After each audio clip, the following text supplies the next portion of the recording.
지금 이더리움이 전고점을 뚫은 상태에서 다만 신고가 구간에서 이렇게 횡보를 좀 하고 이렇게 막 밀리고 있는 그런 모습을 좀 보일 뿐이지, 지금 자리에서 22평 자리도 지지를 해주고 있고 4시간봉 62평 자리도 지금 지지를 해주고 있는 상황에서 이더리움이 여기서 양봉 딱 띄우자마자 신고가 가자마자 바로 여기서 꺾여가지고 내려갈 가능성은 살짝은 좀 희박하지 않나 라는 생각을 해봅니다.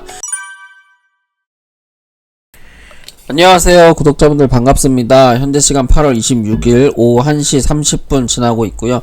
일단 오늘 여러분들이랑 좀 같이 분석해볼 내용은 비트코인, 이더리움, 그리고 이제 솔라나 이렇게 차트 분석을 좀 해볼 건데, 근데 이제 이 코인들 이전에 오늘 그 8월 26일 날 저녁 11시에 이제 CB 소비자 물가 지표가 예정이 되어 있어요. 근데 이제 소비자 물가 지표가 보면 이전에 이제 97.2 정도 나왔고 이번에 예측치가 96인데, 근데 이제 소비자 물가 지표가 정확하게 뭔지 좀 아는 건 알아야 될 필요성이 있기 때문에 좀 설명을 드리면, 소비자 물가 지표 같은 경우에는 단순하게 이제 말 그대로 이거 항상 우리가 뭐를 이렇게 지표 발표나 이런 이제 그 어떤 지표가 발표하는지 그 지표의 이름을 보면 그냥 그 이름 그대로 해석을 하면 되거든요. 근데 보시면 지금 소비자 신뢰 지수잖아요. 말 그대로 소비자가 시장을 얼마나 신뢰하는지를 나타내주는 지표예요. 그래서 소비자가 만약에 시장을 좀 점수를 많이 신뢰한다면 뭘까요? 그럼 소비를 많이 한다는 소리일 거고, 소비를 많이 하면 인플레이션이 나올 수 있기 때문에 금리를 인상을 하면서 이제 소비를 줄일 수가 있어요. 근데 이제 소비가 만약에 너무 낮아지면 금리 인하를 통해서 소비를 촉진시킬 수 있다는 거죠. 그러니까 그 12 소비자 신뢰 지수는 낮게 나오면 좋은 거예요. 왜냐면 금리 인하를 할 수가 있기 때문이죠. 그래서 이제 뭐 예를 그렇게 든 거고, 일단 이전치 값보다 지금 현재 값이 낮기 때문에 이렇게 만약에 좀 잘 지표가 나온다고 한다면 이제 금리는 인하할 가능성이 좀 있다, 이렇게 말씀드리고 싶고, 그 다음에 이제 8월 28일 날 실업수당 청구 건수가 또 존재하고 있어요. 이게 이번에 잭슨홀 미팅에서 이제 파월이 금리 인하를 한다고 했다가 이제 어제 이제 주말에 갑자기 뉴스에 금리 인하 전면 철회 뭐 또 이런 이제 또 뭐 가짜 뉴스인지 진짜 이제 말도 안 되는 좀 그런 얘기를 했는데, 근데 이제 파월이 말한 금리 인하를 하겠다라고 말한 뒤에 부분에 뭐 어떤 내용이 있었냐면, 어쨌든 금리 인하가 필요한데 물가와 고용 지표를 보고 확실하게 결정을 하겠다라고 얘기를 했기 때문에 이번에 오늘 나오는 12 소비자 신뢰 지수가 매우 중요하고, 8월 28일 날 나오는 이제 그 실업수당 청구 건수가 매우 중요한 상황이 됐어요. 그래서 이제 실업수당 청구 건수 같은 경우는 실업수당 청구를 많이 한다는 건 뭐냐면 실업자가 그만큼 많다는 얘기겠죠. 실업자가 그만큼 많다는 건 고용이 그만큼 안 좋다는 얘기일 거고, 고용이 안 좋기 때문에 금리 인하는 할 수밖에 없다는 거예요. 그러니까 이런 이제 여러 가지 지표들의 의미는 우리가 알고 좀 매매를 하고 시장을 참여하는 게 더 좋으니까 이 정도는 우리가 상식으로 좀 알아두면 좋을 것 같습니다. 그렇게 해가지고 이제 8월 26일 날 오늘 저녁 11시에 이제 소비자 신뢰 지수가 있다, 이렇게 좀 알면 될 것 같고요. 그 다음에 이제 이더리움 먼저 차트 분석을 좀 해보면, 이더리움 같은 경우에 오늘 아침에 그 실시간 라이브 통해서 여러분들이랑 같이 좀 단타 매매를 좀 진행을 했었고, 그래서 오늘 이제 아침에 수익이 그래도 한 150달러, 100달러 좀 넘게 난 것 같아요. 그래서 아침에 이 라인에서 매수 잡아가지고 같이 방송 키고 나서 그다음에 여기서 이제 전량 같이 매도를 했는데, 근데 이게 지금 보시면 전체적인 큰 그림에서 봤을 때는, 제가 봤을 때는 전체적인 큰 그림은 이게 큰 하락보다는 이제 웬만하면 추세가 좀 전환이 될 수 있는 그런 구간이라고 저는 생각을 하거든요. 그래서 현재 지금 시장의 그런 이제 이더리움의 차트 모양이 21선 자리를 계속 지지를 해주면서 올라가는 그런 이제 그림이고, 그리고 지금 실제로 밑에 하단의 RSI 모양도 가격이 RSI가 높아지고 가격이 같이 올라가는 전형적인 상승 다이버전스를 저는 만들고 있다 라고 좀 보여지고요. 그 다음에 이제 이더리움 같은 경우에 주봉의 흐름을 좀 보시면, 이 직전 고점 자리를 주봉상 종가상 최고가로 돌파를 했고, 그 다음에 여기서부터 시작한 상승 1파, 2파, 지금 3파가 진행 중인 차트의 모양이다 라고 보여져요. 그래서 지금 이제 상승 플래그형 패턴에서부터 추세선을 쭉 이어보면, 지금 이게 그 이더리움 같은 경우에는 여기가 상승 1파인 것 같거든요. 엘리어트 파동 상승 1, 2, 3, 4, 5가 현재 진행 중인 것 같아요.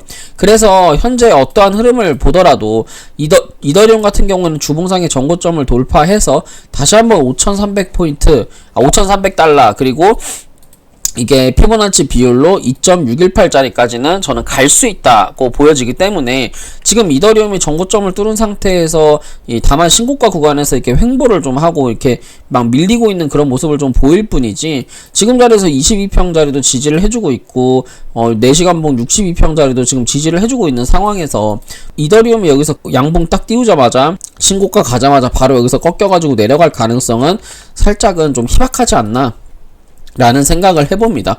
그리고 지금 보시면 여기서 2021년도 진짜 이런 이제 매물대 자리들까지도 어떻게 보면 소화를 하고 있는 상황인데, 이게 만약에 여기서 진짜 저항을 맞고 밀릴 거였다면 저는 여기까지도 올리지 않았을 거라고 생각을 해요. 왜 그러냐면 여기 있는 사람들의 본전을 주면서까지 이더리움을 진짜 막 그 가격을 끌어올려 가지고 여기 있는 사람 본전을 줄 만큼의 그런 이제 차트 모양은 사실은 없거든요. 왜냐면 보통은 이게 하락할 거라면 이 자리에 차트의 본전도 안 주고 이 자리 근방까지만 갔다가 계속 이제 희망을 주면서 더 갈 거야 라고 하면서 이제 희망을 주면서 그냥 밀어버리는 경우들이 훨씬 많이 나오거든요. 근데 지금은 이제 이더리움은, 비트코인은 사실은 큰 폭에서 제가 볼 땐 하락을 할 수가 있는데, 이더리움은 수급이 계속 들어와서 이제 상승 3파동이 유지되는 중이기 때문에 지금 상승 3파가 유지되면서 그 안에서 지금 상승이 지금 1, 2 그리고 이제 상승을 하는 요런 모양으로 좀 상승을 하는 게 아닌가, 이게 지금 N자 파동의 상승의 흐름이 좀 나오고 있는 모양이 아닌가 라는 생각을 하고 있습니다. 그래서 제 생각에는 지금 뭐 이더리움이 조금 조정을 받는 것처럼 보이고, 전체적으로 이더리움이 조정을 받기 때문에 알트코인들의 힘이 없어 보이는 것처럼 느껴지겠지만, 제 생각에는 충분히 알트 불장은 올 수 있고, 그리고 알트 불장은 계속 이제 현재도 유지 중이다 라고 저는 계속해서 그렇게 말씀을 드리고 싶습니다. 이제 그 다음에 종목으로 솔라나인데요.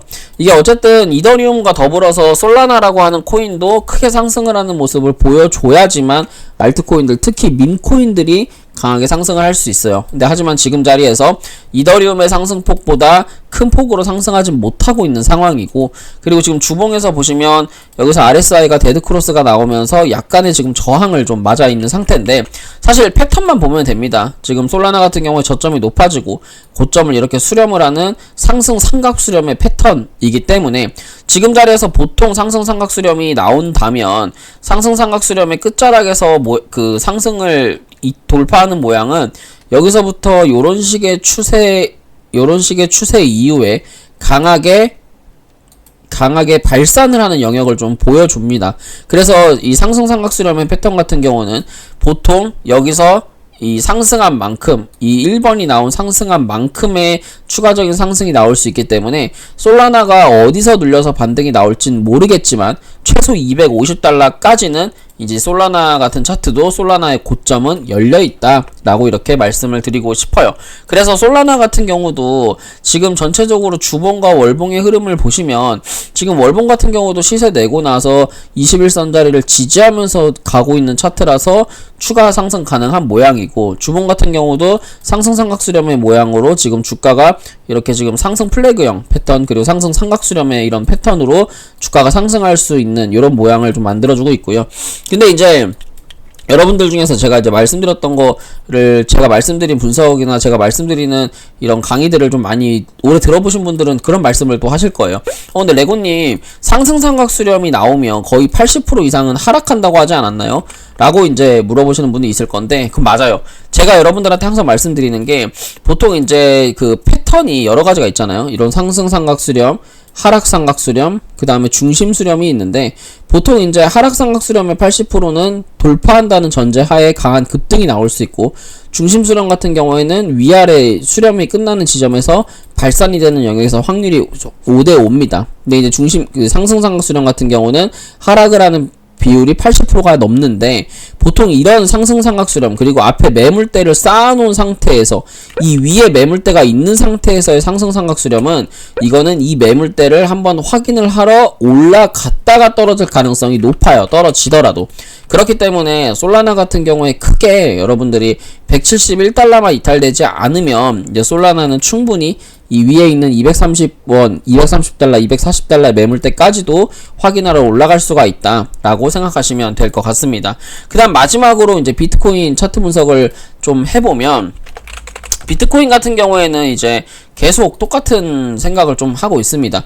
비트코인 같은 경우에 현재도 상승 3파가 진행 중인 차트고, 지금 자리에서는 주봉상에서 흐름을 봤을 때, 지금 일봉상에서 흐름 봤을 때도 아랫꼬리로 오늘 양봉으로 마감될 가능성이 굉장히 높은 자리고, 지금 자리에서 이제 상승 삼각수렴의 고점이 뭐 어디까지 마무리될지는 모르지만 제 생각에는 이런 모양이죠. 제 생각에는 여기서 쭉 저항을 맞은 이 구간, 그렇기 때문에 한 138 그리고 138에서 한 140까지가 이 상승 파동, 엘리어트 파동 3파의 고점 구간이 되지 않을까라는 그런 생각을 합니다. 그래서 결과적으로는 저는 지금 계속 말씀드리고 싶은 거는 비트코인의 자금이 이더리움과 알트코인으로 빠져나갈 것이다 라는 말씀을 계속 드리고 싶어요.